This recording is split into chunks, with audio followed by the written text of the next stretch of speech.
mean, it's definitely not the worst Star Wars movie. Hey, I'm Amy and welcome back. Solo is finally here. Not that anyone is excited at all besides me. I kind of was really excited for this movie because I love anything Star Wars related. I mean, I'm not like super nerdy and into it about it like I am with like Harry Potter, but I do love Star Wars movies, and this one was no exception. I love Han Solo. I think he is a great character, and a lot of people are all up about, no, the mystery of Han Solo. He's so mysterious. We can't break that mystery. And I'm just like, who cares? It's a fun movie that just happens to be about Han Solo. Okay, I'll take it. I mean, if anything, we get more Lando Calrissian, and I am okay with that, especially since it's Donald Glover. But before I get into my full thoughts on this, I do want to say that there probably will be some spoilers in this video because I have some stuff to talk about and break down, and I don't think I can really adequately review this movie without giving a little bit of spoilers away. But I don't think I'll spoil any major things, so you will be okay on that. And I don't know if it's really like a horrible thing if you go into this with it being spoiled, because honestly, it's not like it's an official Star Wars movie. It's just a Star Wars story. First and foremost, this movie is a heist movie that just happens to be set in the Star Wars universe and just happens to be about the greatest smuggler in the galaxy. And because it is a heist movie, it has all of the heist movie tropes. Things like setting up the main character or the hero. He get a little background on him, and then he falls into this group of people similar to him. They do a job, the job kind of goes wrong, and they have to make up for it by doing something else. And in the process of that, something in that job goes wrong, and there's double crossing and a femme fatale, and you get the gist. That's basically a heist movie in the loosest terms, and that's basically what Solo is. It does have some fun plot twists throughout it that I didn't even see coming. I mean, I knew that things would go wrong. I knew they would meet this person at this specific time, or I didn't know, but I could kind of feel it coming. Some of the twists I was surprised about, especially the end, which is the part that I'm not really going to spoil, but, well, not the end, but in the end, if you've seen it, you know what I'm talking about. But it was a fun surprise, and I don't know if that's going to lead to anything else, but if it does, I would kind of be interested to see it. What it does have a lot of also is fan service, but I feel like that is kind of what these Star Wars stories are for. They are basically just an addition to the Star Wars trilogy of trilogies that just offer fan service and background stories to parts or things that happen or characters within the Star Wars universe. So this had things like how Han got his blaster, how he met Chewie, how he got the Falcon, and more Lando, just give me more Lando, especially Donald Glover Lando. Or maybe we do a movie where it's Donald Glover at the beginning and Billy D. Williams at the end, or Billy D. Williams at the beginning and he tells a background story and flashes back to Donald Glover as Lando. And getting a little ahead of myself, I know that they're talking about doing a Lando Calrissian movie.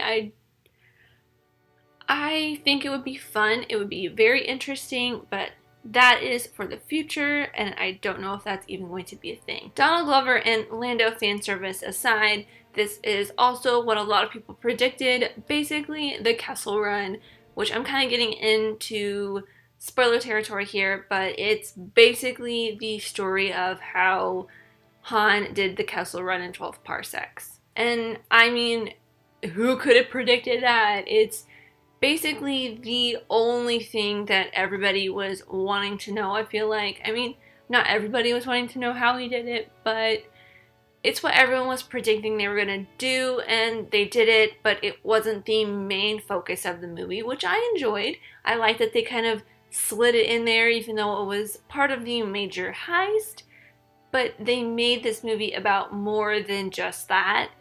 And some of the parts got a little slow at times. The story did linger on certain things at certain times, so much so that the guy sitting a couple seats down from me fell asleep and was snoring so loud.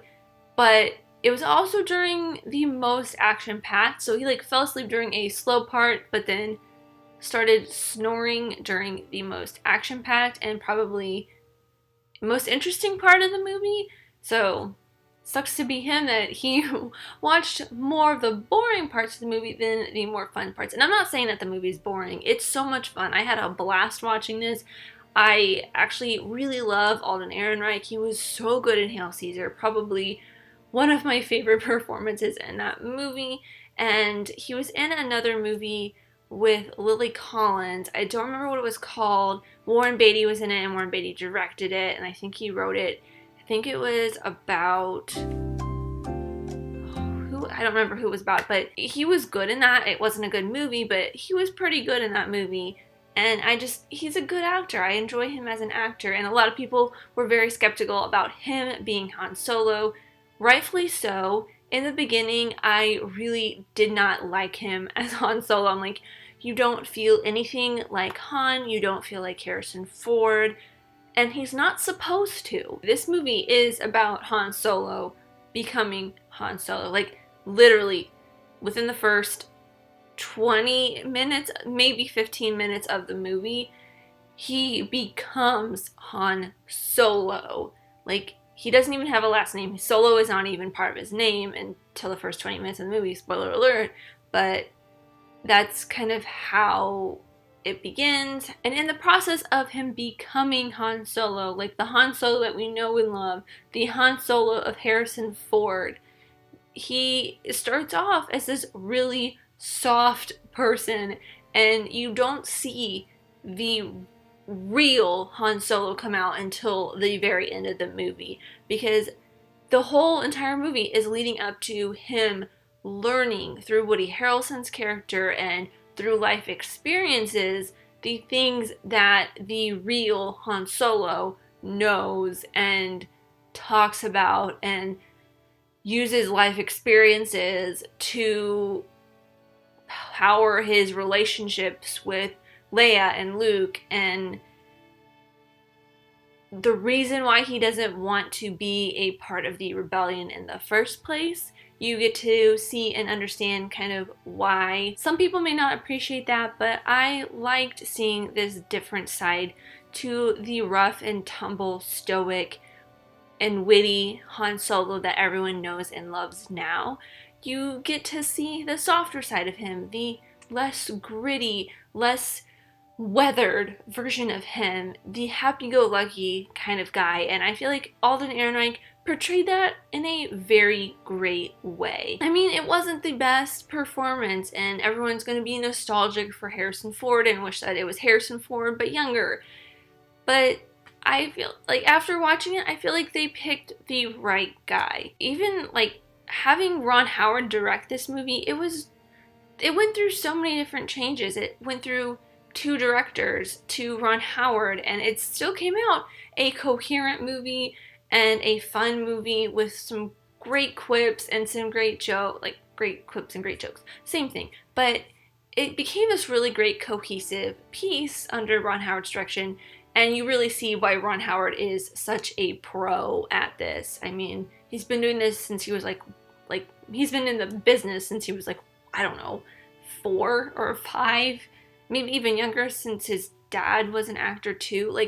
It's insane how long he's been in this business and how great he is at what he does. So besides Ron Howard's great directing and Alden Ehrenreich taking the reins of Han Solo in only a way that could be done for someone who is not Harrison Ford, the rest of the cast was great. I loved Emilia Clarke. Her character of Kira was so good. I did not know anything about her character, and I was really surprised by her, and I kind of fell in love with her, to be honest.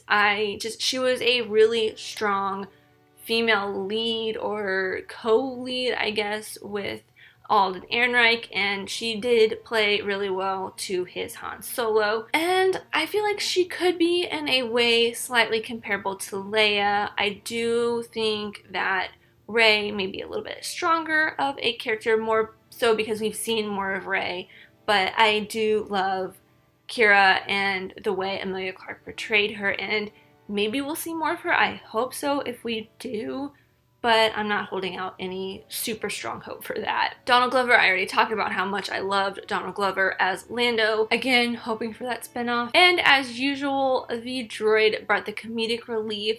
L3, voiced by Phoebe Waller-Bridge. I'm not sure who she is. I don't think I've seen her or heard her in anything else, but she was fantastic. I loved her the entire time. She was very comparable to K2 in Rogue One, and I had a really big, spoiler alert, I had a really big K2 moment when L3 got shot and died, and I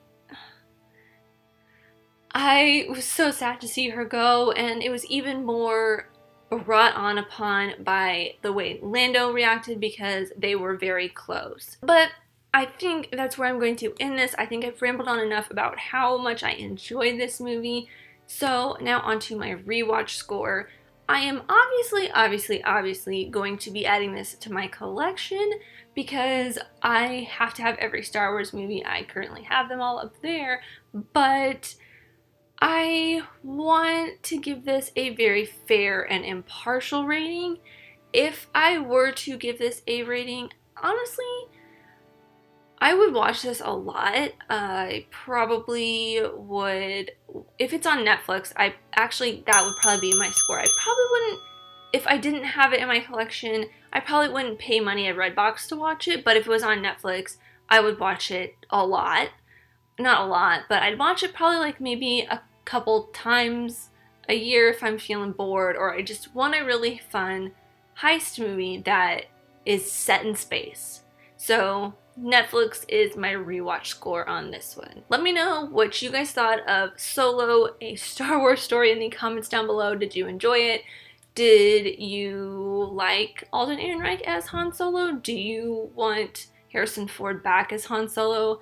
I don't think he's coming back, but, you know, we can have our fingers crossed for that. But anyways, thank you guys so much for watching. I really, truly do appreciate every single one of you. Let me know who you are in the comments down below, and let's be friends. If you enjoyed this, leave a like and subscribe if you're new, because I talk about movies, TV shows, filmmaking, and film history, and I hope to see you next time. Bye!